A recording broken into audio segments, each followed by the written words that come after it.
Softball. Guys, I can find that footage from 2011. That's a nice way to say it. I would say, if you want to see a group of disappointed fathers, go back and watch the 2011 softball toss.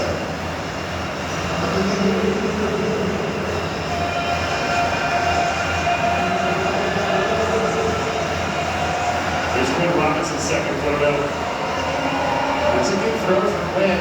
Matches him up a bit. But they got to keep it between the red lines. And a white center line is the center of the lane. Learn our lesson here. There's a wide margin. Yes. Having a silly leader, he's on the left side of your screen.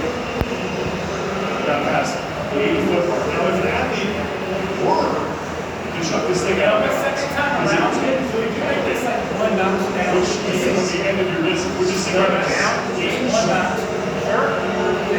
I feel weird, almost like a over the head throw. You see this one on shade. I'm weight or bar, back like this. The trick here is getting that angle of release. This way? Can you go that way? Yeah. Maybe that's what I said. It's 25. That's high as always at. They need to practice a little bit with these flags. My legs are reaching at me. It feels like I'm like this.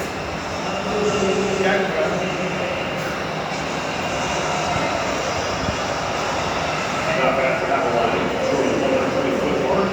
For those of us that went to physics class in high school, the optimal angle for a projectile, especially when you're throwing, is anywhere between 33 to 40 degrees. Everything's at 45-degree angle. So that perfect 45 down.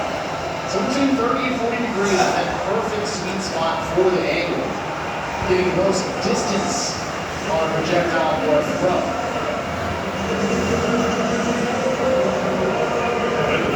The last man up, Hanning is your leader in the heat. Hanning was also just about 15 feet away from clearing the field, so I'm not saying I'm looking forward to possible sandbags going into the stands, but we all have our wishes. Well, I think it's going to take that feet away from the official measurement, but he's at about the 124-foot mark, I'm guessing. They're going to measure within the closest quarter inch from the furthest end of the bag.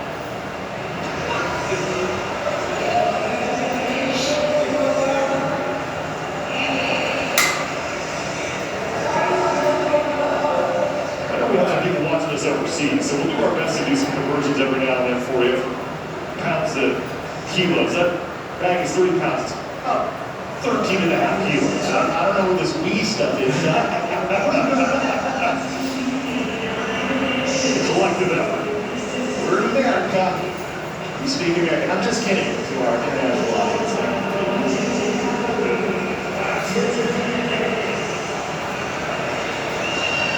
The furthest, we're going to put it down for about 124 until we get the official measurement. Favorite word of the weekend is always unofficial. Ish. That stuff is up there too, that always helps. Now, what I'd like to see is see Kai Souza there, because that guy's long. He's got good levers, and that is something you can utilize to your advantage when it comes to this style of throw. Who's got it on the top of this floor, right? Well, gentlemen, my biggest takeaway from the first round was the consistency from Dylan Hanning, who's on each of his throws just over 40 feet. Whereas the other four athletes, you can really see which side was their dominant side. We saw most of those athletes have their best throw with their left foot forward as opposed to their right. So that's something to keep an eye on. The consistency of some of these athletes can get over those 40 feet on each of these throws. And really, Trace, we were talking about this earlier, it's going to come down to the familiarity some of these athletes have with rotational sports.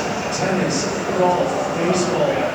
Those athletes that have that familiarity will be higher up on the leaderboard than some of our perhaps less sports chasing athletes. And Mike, you're mentioning that the left foot forward being a better swing for these athletes, but the majority of these athletes are right-handed. So when you think about a batting position or a golfing position, that left foot forward, that back right plant foot is the position you'd be swinging against if you were a right-handed athlete. Susan about 74 feet after his second throw fell. Eyeball, it looked like he had the best initial throw. Now from the other side, that is about 78 feet. We'll bring up Spencer Panchik, one of the two Panchik twins in the field here. You'll find that sweet spot to get a little too low, a little too high. That release point of the back that's just as vital as the momentum you gain is the angle at which you let that back go. Matthew is about 59 feet. Velder is your leader right now, close to 80 feet, about 78. This is the fun part about this event, Sean, because this requires a lot of power and strength to be successful here, but it also requires a lot of athleticism. I think Matthew, arguably one of the strongest athletes in the heat, has the least amount of distance so far on the first two throws. Now for the overhead throw, Susan's going to lead us off. Lean those shoulders back, drive those hips behind you. And try to get a little bit of roll if you can. These backs aren't going to roll too far.